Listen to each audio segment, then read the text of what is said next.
Hello, I'm Adrian Drozd, Research Director for Frost & Sullivan's ICT practice in Europe. I'm joined today by Johannes Kalfus and Lars Rasmussen from Sennheiser Communications. Welcome both of you.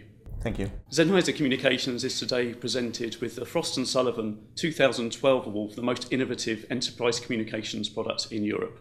And this is of course for your DW wireless series headsets. Some of the innovations that we identified during the research process for this award were the wideband technology that's part of all of your solutions, the active guard hearing protection, and of course the very intuitive switching between the desk phone and the soft phone.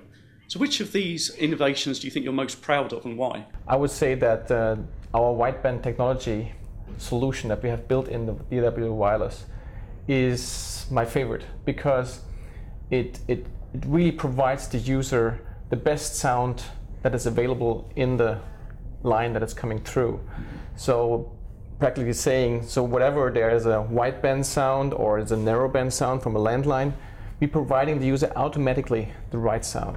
When we are doing our research, we see organisations are really demanding interoperability between the enterprise solutions they have in place, the technologies, the devices.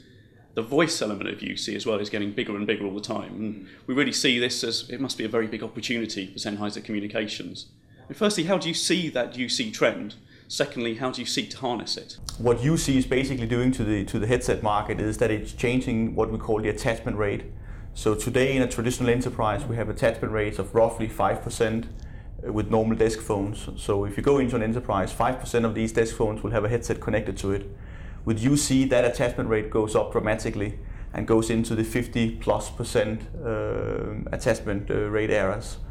And obviously, that is driving a lot of demand into that market. And coming back to your question about how we harness it, obviously, with our extremely broad product portfolio, we have a great opportunity there. And also, as is publicly known, we also work very closely with Microsoft on their Microsoft Lync product. And we believe Microsoft Lync is obviously going to be one of the growth drivers into this market. So that relationship is of course key.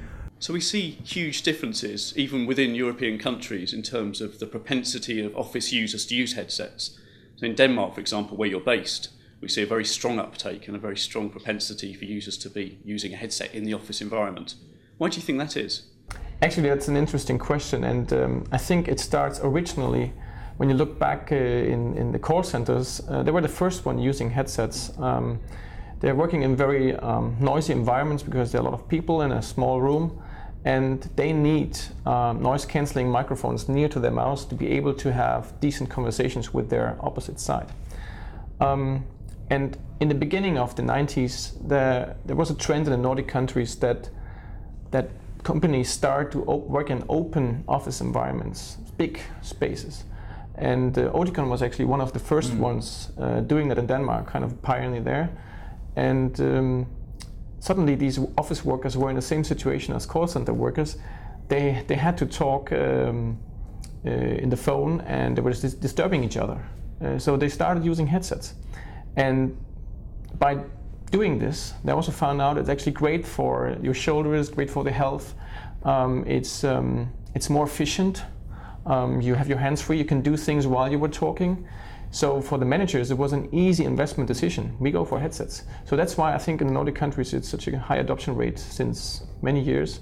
And I think we see this trend also coming now in the rest of Europe. So finally, what can we expect from Sennheiser Communications over the next 12 months? Where will you be focusing the efforts of your innovation in the next wave of your enterprise communications products? Yeah, so basically, I think innovation and also being a market-driven company has really brought Sennheiser Communications to where we are today. A very successful company. We also believe that innovation is one of the means which is going to drive the company forward, for future growth. But coming back to what Johannes was describing before, obviously the DNA that we have being a Sennheiser company is of course in the sound quality. So we will certainly continue to pursue the perfect sound through innovation. It's been a real pleasure to speak to you both today. Thank you very much for coming in, and congratulations once again on the award.